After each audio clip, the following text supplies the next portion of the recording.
Vamos lá! Hoje a gente vai mergulhar em um dos conceitos mais centrais e, olha, mais fascinantes da fé cristã, a Trindade. É uma daquelas ideias que, à primeira vista, parece um verdadeiro quebra-cabeça, mas que é a base para entender quem é Deus dentro dessa tradição. E aí já vem a pergunta de $1 milhão, né? Como é que pode um só Deus ser ao mesmo tempo três pessoas? Como que uma fé que se diz estritamente monoteísta, ou seja, que crê em um único Deus, consegue conciliar isso com a ideia de Pai, Filho e Espírito Santo? Para responder, a gente vai analisar as fontes e entender como essa doutrina é toda estruturada. Ok, vamos começar justamente por aí, por essa tensão fundamental. A doutrina da Trindade é basicamente um exercício de equilíbrio. Ela fica ali, sabe, bem no meio, entre a ideia de um Deus único e a realidade de três pessoas divinas. Então, o ponto de partida, aquele que é inegociável, segundo textos-fonte, é o monoteísmo, a afirmação de que existe um e apenas um Deus. Essa é a base de tudo.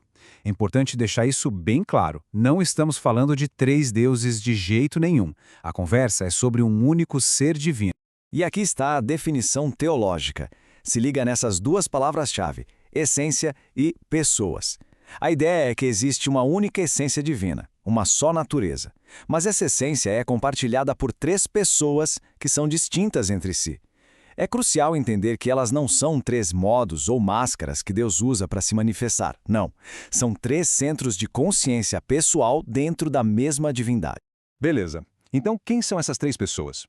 Embora elas compartilhem exatamente a mesma natureza divina, as fontes descrevem que cada uma tem papéis e relacionamentos bem distintos. Vamos ver como isso se desenrola na prática. Agora, olha que interessante como essa tabela resume as funções. O Pai é apresentado como a origem de tudo, o Criador.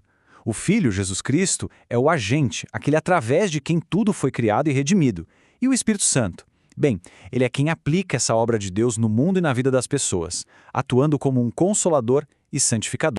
Essa frase aqui do famoso Credo de Nicéia é simplesmente fundamental. Essa expressão, gerado, não feito, foi escolhida com um cuidado cirúrgico. A intenção era deixar claro que o Filho não é uma criatura de Deus, não foi feito como um anjo ou uma pessoa, não. Ele compartilha da mesmíssima essência divina do Pai desde toda a eternidade. Por isso a ênfase. Ele é Deus de Deus, para não restar dúvidas sobre a igualdade entre eles. Agora, um dos pontos que mais costuma gerar confusão é a natureza do Espírito Santo. É muito comum a gente imaginar o Espírito como uma força, uma energia, algo impessoal. Só que os textos teológicos são bem enfáticos ao afirmar que ele é uma pessoa. Então, o ponto crucial é esse. As fontes descrevem o Espírito Santo fazendo coisas que só uma pessoa pode fazer. Ele ensina, ele guia, ele se entristece, ele intercede. A declaração de fé da Assembleia de Deus, por exemplo, destaca exatamente isso, que ele possui intelecto, emoção e vontade. E esses símbolos ajudam a gente a visualizar a sua obra. Mas atenção, os símbolos não diminuem a sua personalidade. Pelo contrário, eles mostram as muitas facetas da sua atuação. Pensa no fogo que purifica, na água que dá vida, no vento que é poderoso e invisível. Cada um desses símbolos revela um aspecto do trabalho ativo do Espírito Santo no mundo. Mas olha, não vamos pensar que essa doutrina é um bloco de concreto, sem nenhuma discussão interna. Muito pelo contrário. Existem debates teológicos super profundos sobre a dinâmica entre as pessoas. E um dos mais importantes é justamente sobre a relação entre o Pai e o Filho. Aqui, a gente vê duas perspectivas teológicas de peso. De um lado, Wayne Grudem argumenta que essa submissão do Filho ao Pai em termos de papel e função é algo eterno na Trindade.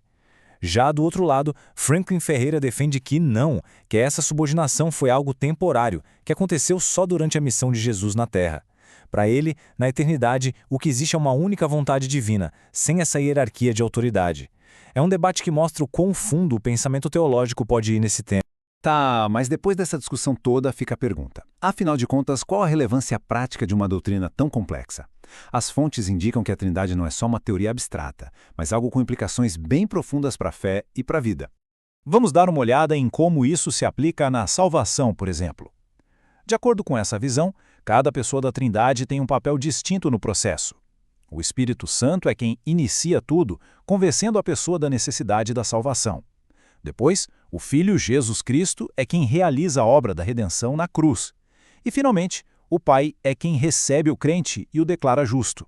É uma obra conjunta, totalmente coordenada. E a ação não para por aí, não. Acredita-se que o Espírito Santo continua trabalhando ativamente na vida de quem crê. Ele guia, conforta, ajuda nas fraquezas, ensina, ilumina as Escrituras, intercede e vai transformando o caráter da pessoa para que ela reflita atributos como amor, alegria, paz. Isso tudo torna a presença de Deus algo muito contínuo e pessoal. E a gente termina com essa reflexão. Se a própria natureza de Deus, segundo essa doutrina, é uma comunhão perfeita de 3 pessoas em um só ser, o que isso nos sugere sobre o valor da unidade na diversidade? E sobre a essência do que é um relacionamento? É uma pergunta que vai além da teologia e toca o coração de como a gente se entende e entende um mundo ao nosso redor.